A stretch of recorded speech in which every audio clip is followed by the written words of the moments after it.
There. Now, what'd I tell you? Joel McCrea, Laraine Day, Herbert Marshall, George Sanders, Albert Vasserman, Robert Benjamin.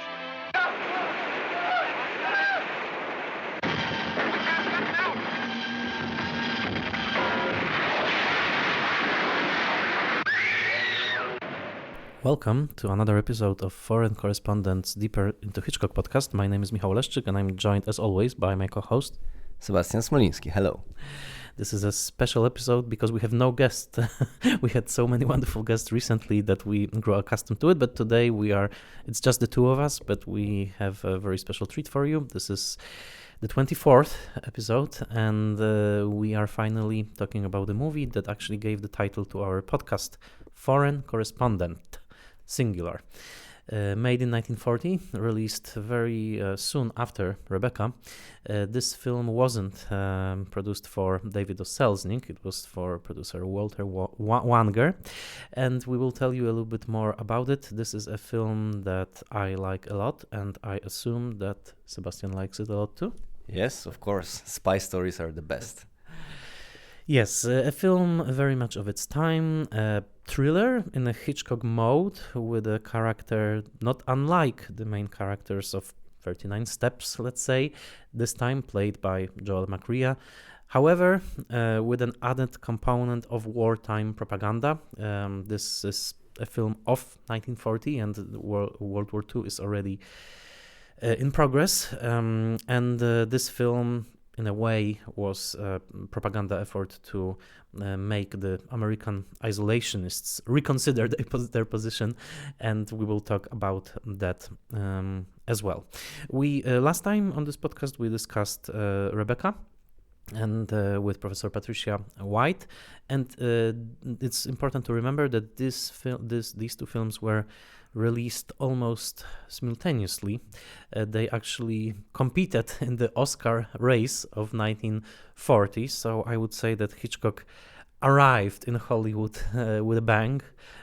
He had two films in the Oscar competition immediately after his arrival. One of them, Rebecca, won the Best Picture, and those two films in a way couldn't be more different from one another, because Rebecca really has nothing to do with the mode of a slightly comical breakneck speed thriller that Foreign Correspondent is. And I would say that if I were a film goer of that time, I would say that probably I would definitely like Foreign Correspondent more, because I would recognize the Hitchcock that I already saw in the British films.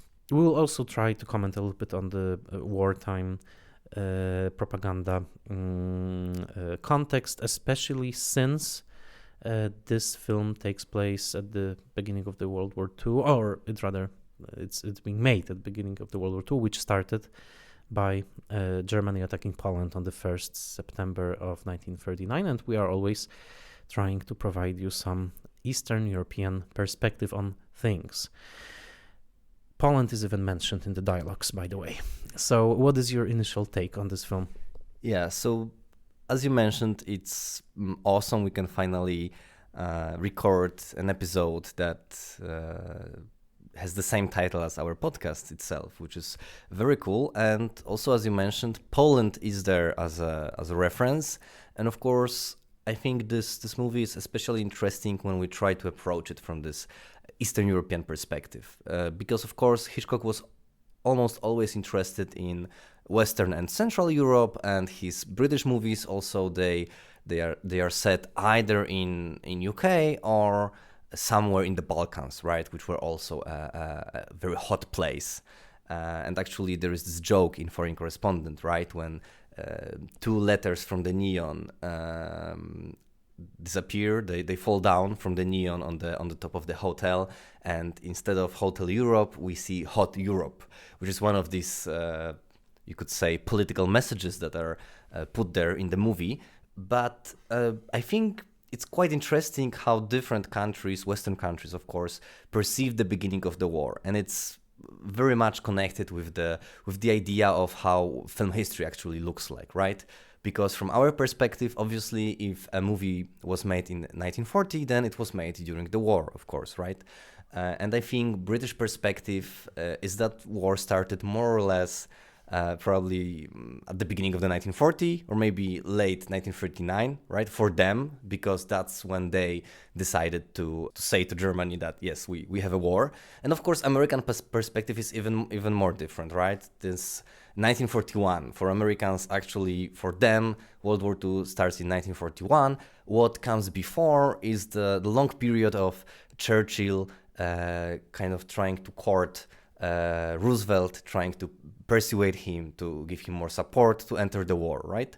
And so it's also interesting period in film history. Of course, in Poland in the years 1949, 1945, we virtually had no film industry.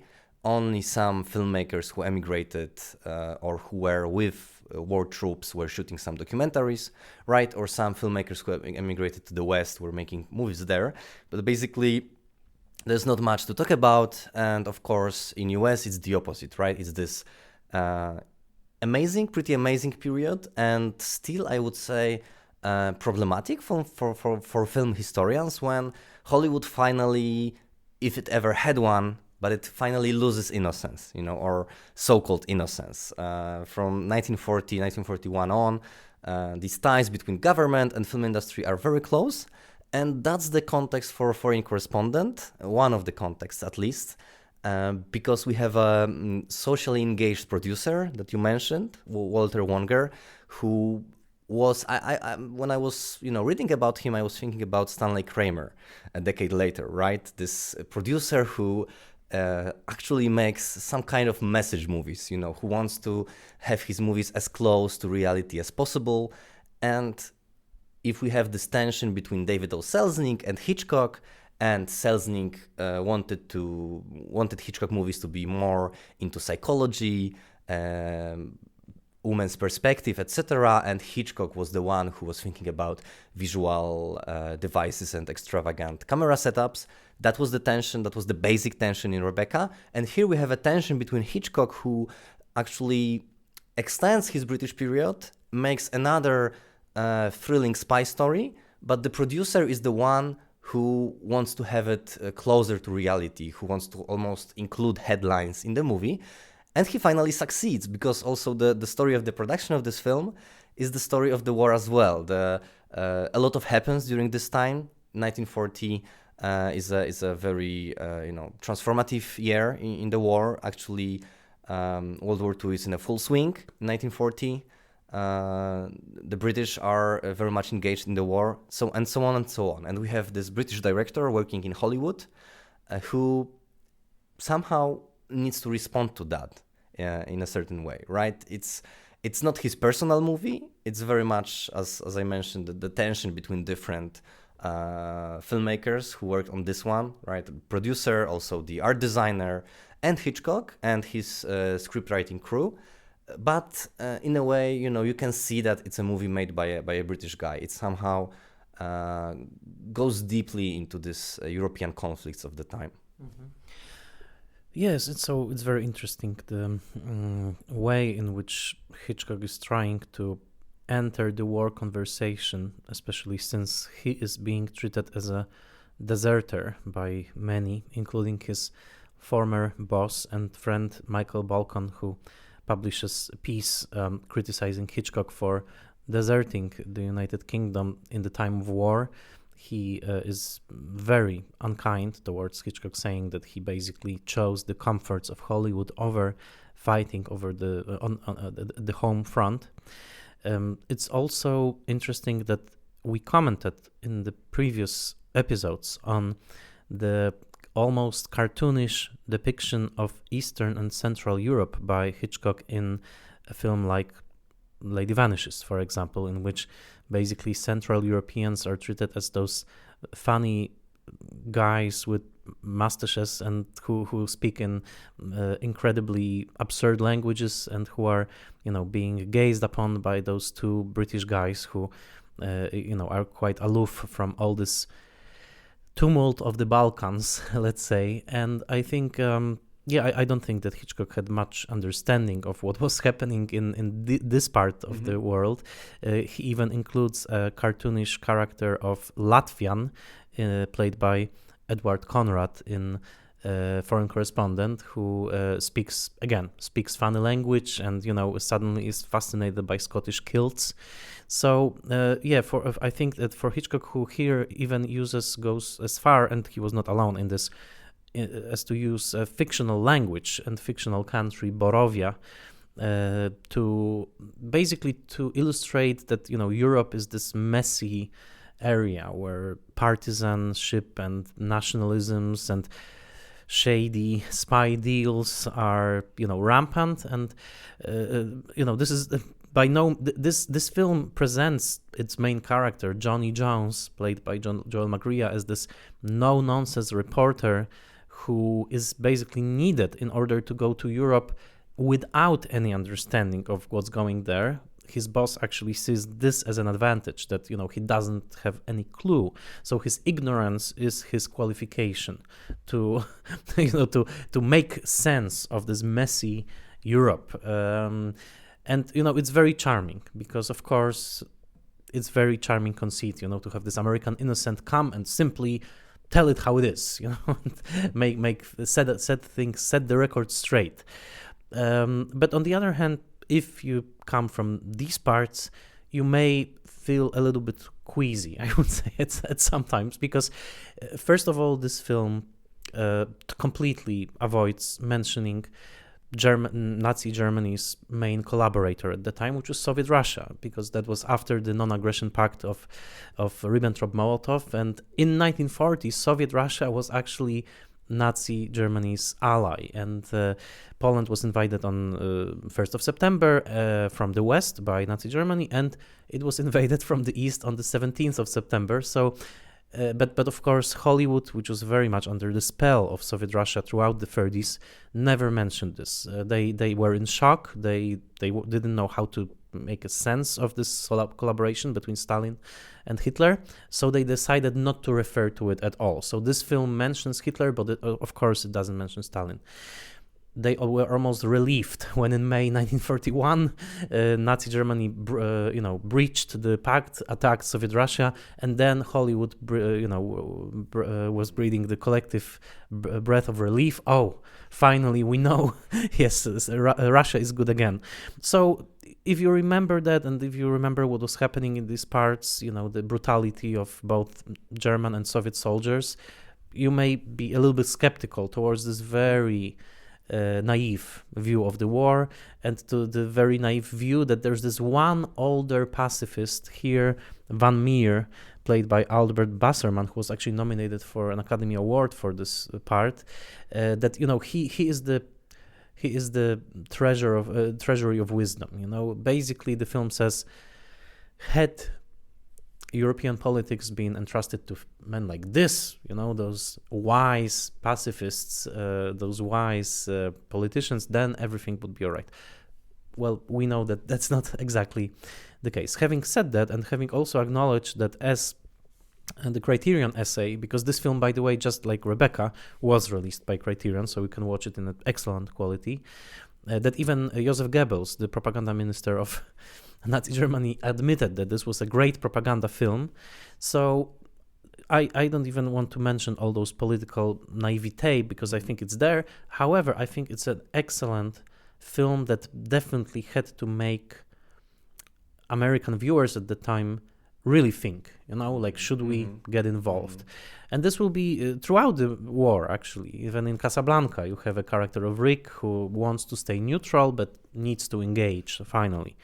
And here, I think it's a brilliant conceit, and especially because of how beautifully and seamlessly it's interwoven into this very established formula of Hitchcock thriller, because basically this film proves that this formula is so tight, and so it works so well on a basic level that it can be easily, it's just a matter of switching the MacGuffin. If the MacGuffin has some political significance, like here, this clause 27 or whatever it is, then suddenly it becomes a machine for important social meaning and political meaning. So take away, or change the MacGuffin here, and the movie wouldn't collapse. The movie would work very well. Maybe you could cut the last speech in which Joel McCrea, by the way, it was written by Ben Hecht, as it turns out, in which Joel McCrea makes this passionate call for action.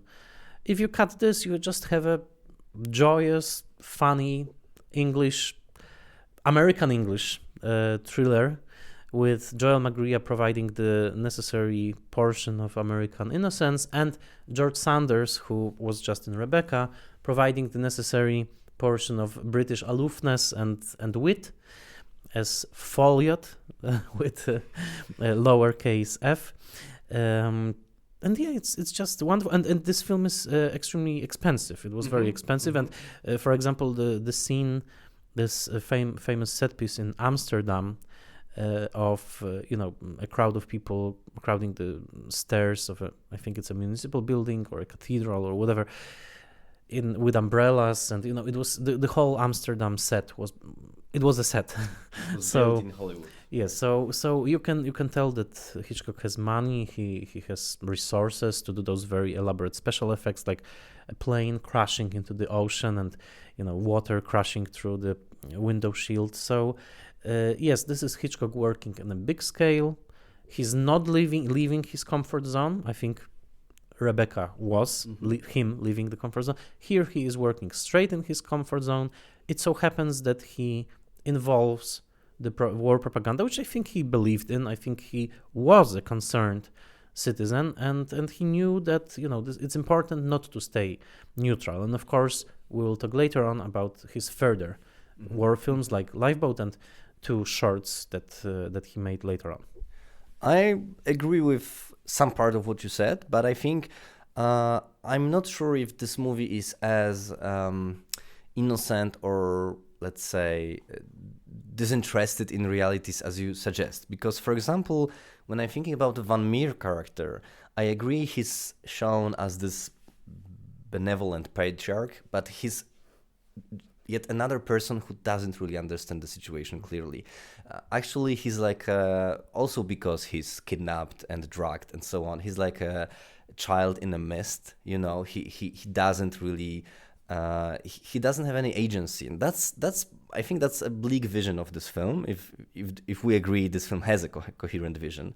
Because I think it's, I agree with you, it's made seamlessly, but I think there is this tension and there are these stitches, between Walter Wonger's newspaper-like approach and Hitchcock's more abstract formula of a spy story, right?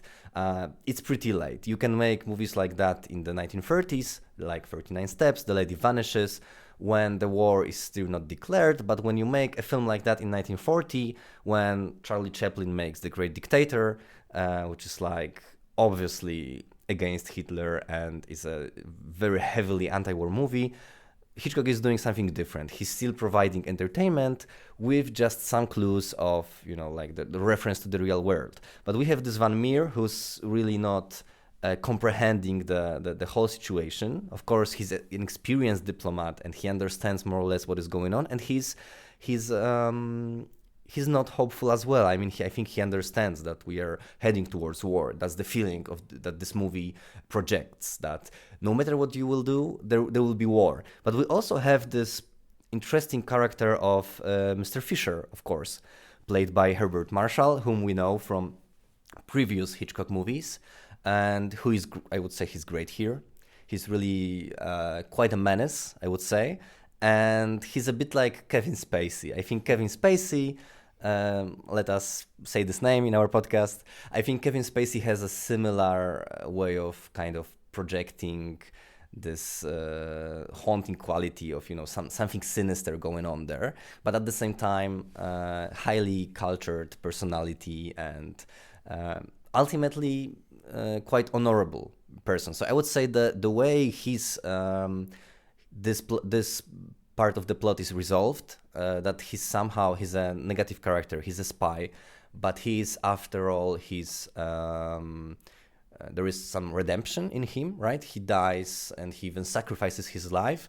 I think there is this element of naivete in this movie that still we can have these plot devices that will maybe give us this conclusion that maybe we still can resolve some things. Maybe we're not heading towards the disaster, but at the same time, his character, I think, shows us that we are not anymore in this world of 1930s thrillers where there were good guys and there were bad guys. Now we are entering this grayish zone, and maybe it's not really developed in this movie.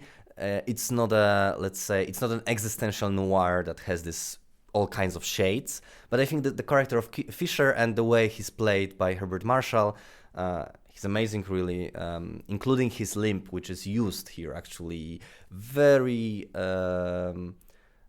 almost subconsciously. You know, you can sense that also this limp gives him something, some additional feature that makes him a more complicated character. So that's what I think about Foreign Correspondent. That it's quite a fractured movie in many ways, and maybe not as coherent as we would wish. But also, you said that it's a pretty expensive film, and it is.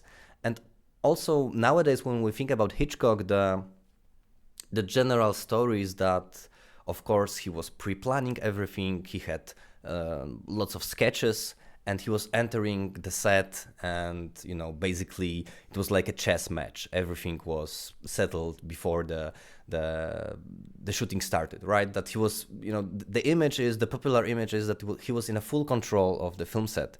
Whereas in 1914 Hollywood, he had a totally different opinion about him. He was talked about as a pretty slow director because he extended the schedule when working on Rebecca. There was a number of changes, of course, some of them implemented by Selznick, but basically he was working pretty slow. He was very meticulously preparing every shot and taking his time. And Selznick, for example, was surprised because, after all, Hitchcock, prided himself as this director who is very efficient and who is cutting in the camera, right? That he's not taking this master shots all the time and a big number of close-ups, and then in the cutting room he creates a sequence. No, he has already planned, and it saves both film and time, right? That was the image Hitchcock projected about himself. But Rebecca went over budget a little and was shot for a few more weeks. And similarly, when it comes to Foreign Correspondent, it was a similar situation. It was much more expensive than it was supposed to be, and Hitchcock needed more shooting days. But if you're interested in this production context, what is interesting is that Hitchcock was, of course, loaned by Selznick. So Selznick, as this strong independent producer, who still only had the Selznick International Pictures were pretty small company after all, compared to the big studios. But he had he had great stars on contract, and he was making money just by loaning them, right? So he was making, pure cash by loaning Hitchcock. But Hitchcock was happy because the control of Walter Wanger and some other producers that he will work with in the next few years, when still on contract with Selznick, was not as strong. So he had more freedom, and that's why Walter Wanger was fascinated by Hitchcock. He really admired him, and he gave him more free hand than Selznick did. So I think also that's one of the reasons why Foreign Correspondent is so much 1930s Hitchcock projected into early 40s Hollywood. Absolutely. I don't know if I have anything to add.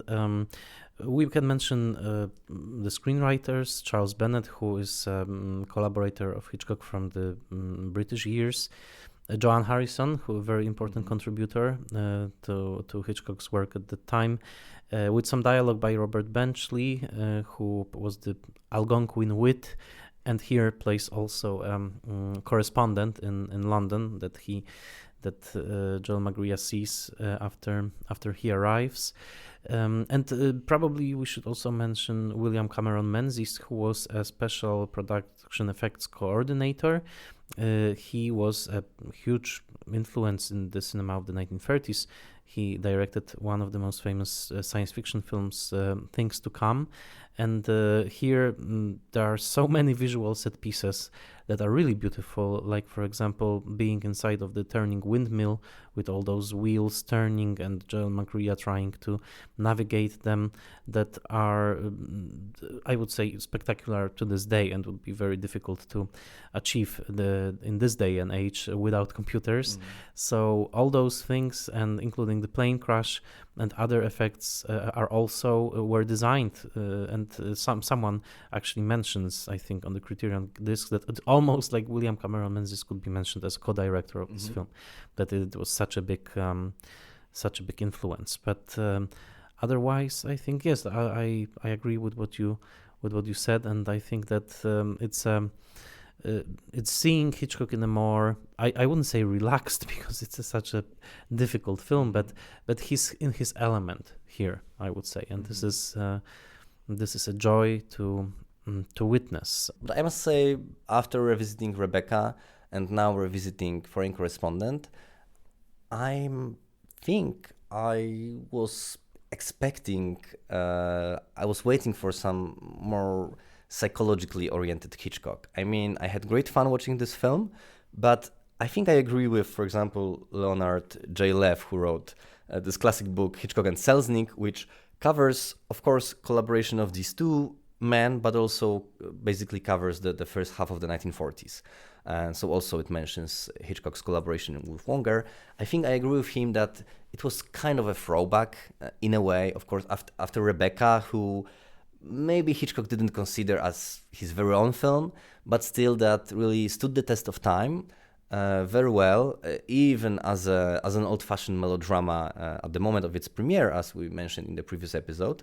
But in Foreign Correspondent, I think I was expecting some more, for example, consistency in the character, because there's half an hour when Joel McCrea actually disappears from the screen almost, and George Saunders, who's great, actually. I mean, I've always liked this actor a lot, so I'm happy he's here, and he's the main protagonist for a period of several scenes. Also, he's the one who has this great stunt.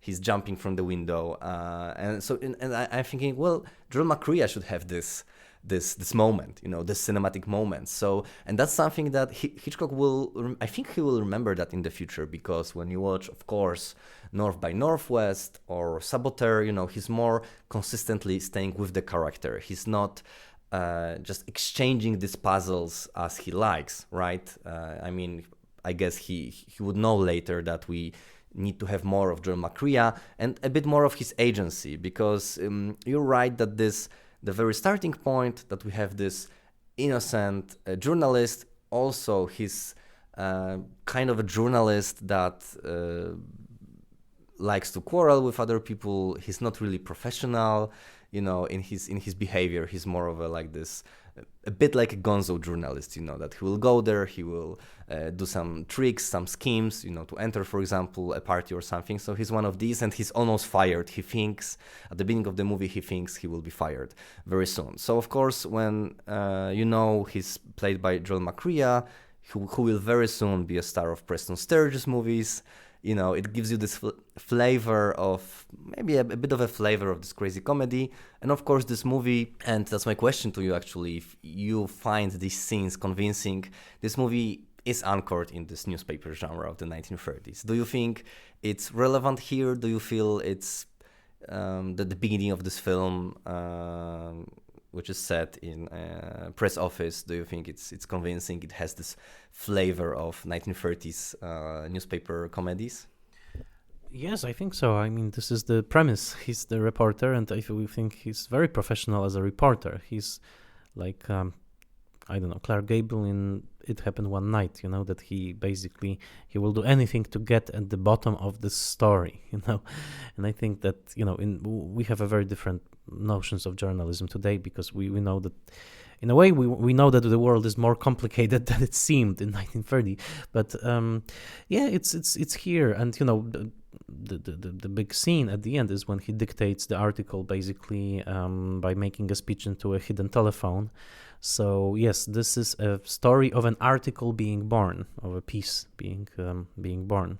So I would agree with that. And Joel McCrea is good because he's always puzzled. And this comical quality that Preston Sturges will so beautifully explore, that Joel McCrea always seems like he's on the verge of solving some puzzle that really bugs him. And here his eyes, like he's never fully relaxed. It's like, okay, what's going on here, like what is this stuff, like he's almost saying like an American guy. And I think that works. I think it's always interesting to consider how does Hitchcock administer shock, and how does he use the genuine element of shock, because suspense is one thing, and fun and games and chasing and stuff, but where is the point of a true shock? Like, of course, in Sabotage, when the little boy blows up, that's truly shocking. The rape scene in Frenzy, that's truly shocking. You cannot laugh at this. It's really a point of shock. Of course, shower scene in Psycho, probably his most famous shocking moment. And I think those shock points in which Hitchcock goes beyond the game and truly packs a punch into your stomach are points where he reveals himself. And here there's one moment when the British lady on the plane starts complaining, what is this nonsense, and she gets shot and killed in 1 second. And I think this is exactly the point of shock, because we wouldn't expect this to happen. She's almost a comical character of this British lady who has no idea. She just wants to have her 5 o'clock tea, and she doesn't want to hear any of this wartime nonsense. And she gets killed in 1 second. And I think it's very revealing, because this is the meaning of the movie. If you will be like her, if you will try to talk this thing over, and basically cover it with your isolationism, neutrality, you will get killed. This is the meaning of the movie. So I like the scene because, of course, it's unfair, because first of all, she's an older woman, and Hitchcock really likes to make fun of older women in his film. Mother of Robert, whatever his name is, in The Stranger of the Train, and yes, and Robert Walker, and those older funny ladies in parties, and we saw them in Farmer's Wife. So Hitchcock kills her and not anybody else. But it is a shocking moment. You don't expect this coming, and this is revealing. And this, I would say, points to the fact that Hitchcock really wants to say something with this film. If you stay with your isolationist ideas, if you try to neglect this war or to ignore it, this war will come and it will kill you.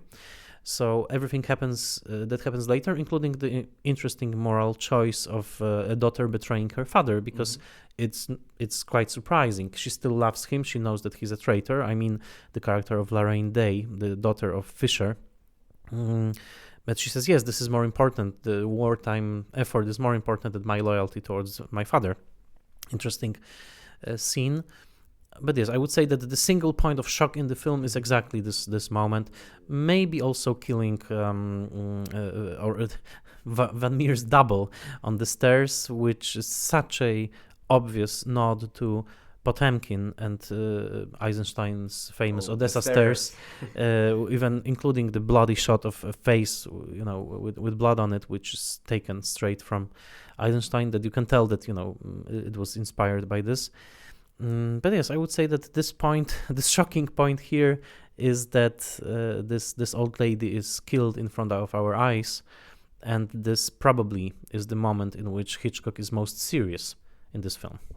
I would agree, and of course this moment is another throwback to Hitchcock's earlier films, like The Man Who Knew Too Much, for example, this early killing, when we need a few seconds to understand what has just happened. How was this man shot in this early scene in the mountains?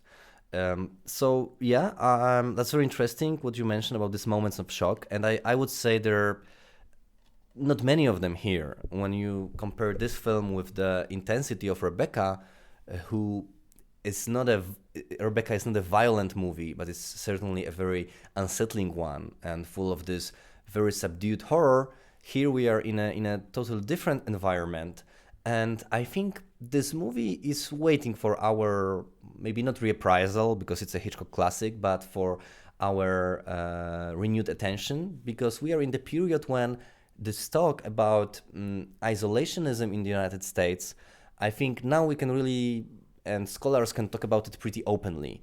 It's been 8 years ago, and such books and TV shows like Plot Against America, right, by Philip Roth and made into a TV show recently, TV series, they pretty openly tell about this very strong current of isolationism. Of course, in case of Hollywood, it's pretty complicated. It's maybe more complicated than simple politics because, of course, economy enters as well, foreign markets and so on. But we are rediscovering also early films that were saying no, isolationism is not a good prospect for anyone else in the world, not even for the United States, who are actually in a pretty privileged geopolitical situation, surrounded by two oceans and stuff like that, so they don't really have to fight, right? But from our Eastern European perspective, when we were waiting for our allies to start, campaigns, it's a different perspective. And I recently watched for the first time The Mortal Storm by Frank Borzage, who is another of these classical Hollywood directors who are being rediscovered nowadays. And Criterion even recently released his film Moonrise. And The Mortal Storm is set in 1933 in a German village in the south. We have James Stewart as a farmer, and Margaret Sullivan, who's just gorgeous. I mean, in the same year, I think they both start in The Shop Around the Corner.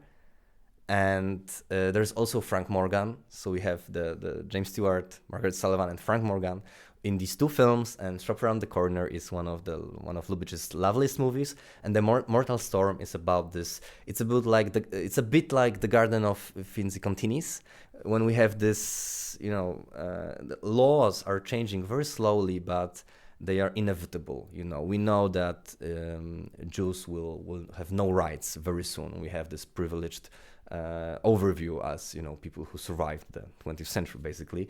So, and in The Mortal Storm, as I mentioned, released in 1940, we have this idea that this village in Germany is actually destroyed by the Nazis, and you cannot say no. And there is even, I think, one of the very earliest Hollywood depictions of a concentration camp, on the territory of Germany. So not of course, the death camps which appeared later in the 40s, but the concentration camps which were set by Nazis in the early 1930s, which is pretty incredible. I had no idea it's there. So there are these threads in Hollywood history that it's there. It's starting to be depicted. Confessions of a Nazi Spy and so on. So there is this current of anti-isolationist movies, which we can now watch to get the better perspective of what Hollywood was able to say at the moment, what it wanted to say, how did it balance the Hollywood's interests with nations and world's interests, right? Absolutely, and I would say that, interestingly enough, directors that actually came from this part of the world, like Lubitsch, like Billy Wilder, I think had much deeper understanding of what was happening. Because if you look at even a film like To Be or Not to Be from 1942, or Wilder's films like Five Grays to Cairo, but later on Foreign Affair, not Foreign Correspondent. It's so clear that they had such a deep understanding of what exactly transpired, because they knew this world before it perished. They knew the strains of various political alignments, and they also partook in the horror of seeing a whole culture sort of turning against itself and destroying itself.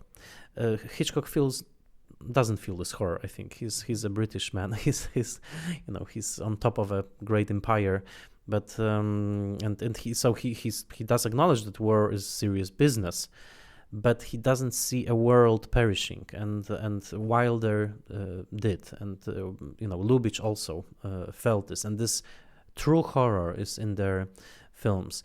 It's interesting. You could almost program an entire series of those innocent American reporters coming to Europe, or like discovering just how morally horrible the 20th century totalitarianisms are. I would say that you have Foreign Correspondent, You could also watch in this vein The Third Man, which is a much deeper film, which shows also this American innocent, Western writer played by Joseph Cotton, who comes to Europe and really learns what hell on earth is. Mr. Jones by Agnieszka Holland is another of those films which very late in the day but acknowledges the Soviet totalitarianism. Reds by Warren Reds, yes. A bit of a different. Yes, exactly. I would recommend watching Reds and Mr. Jones on a single sitting. That's a good double feature of opposites.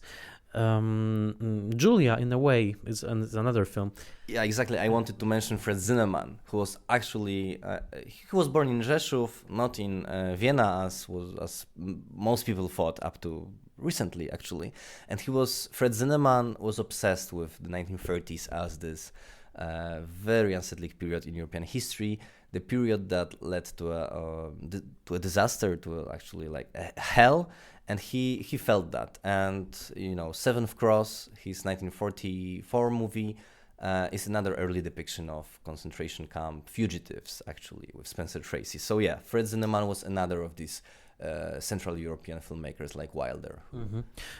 It's such a wide subject, wartime films, but let's just for the moment notice that Hitchcock enters this area. The war has just begun. It will stay for the next 5 years, and Hitchcock will come back to it. However, the next time we will find him in an entirely different mode, in a film called Mr. and Mrs. Smith, starring Carole Lombard, which will be a screwball comedy of all things, and I'm really looking forward to revisiting this film, which I haven't seen in years. So, any final word on Foreign Correspondent? No, I think that's all. I think we'll be coming back to the topic of war, certainly, and we'll give you more details. Also about Hitchcock's unorthodox projects like German concentration camp survey, right? Another one of them, or his shorts during the war. But it will come soon. Now, in the next episode, a complete change. Hitchcock wants to show that he's a pretty diverse director. And yeah, Mr. and Mrs. Smith. We both love screwball comedies, so we're looking forward to that. Yes, I'm truly looking forward to that. And I don't know if I'm allowed to mention this. No, I probably not. But I was just saying that you are about to become a married man, and this is a film about marriage. That's pretty public. Yeah. I'm getting married in November 2021. And this is a film about divorce. Yeah, but we're watching many of them. Recently, believe it or not, me and Patricia, my fiancée, we staged a picture which was inspired by Adam's Rib. So we learn from these movies how to survive different crises. Okay, was the picture depicting a sauna? No, just two people on the bed. Oh, wonderful. The comedy of remarriage, as Stanley Cavell said. That was just a personal aside. But yes, next time, Mr. and Mrs. Smith. So thank you so much for listening to this episode. Please like us on Facebook, Foreign Correspondents, Deeper into Hitchcock podcast, and share if you like this episode. Please share, and we hope that this podcast will bring you some Hitchcock joy. Thank you so much. This was another episode of Foreign Correspondents. Deeper into Hitchcock.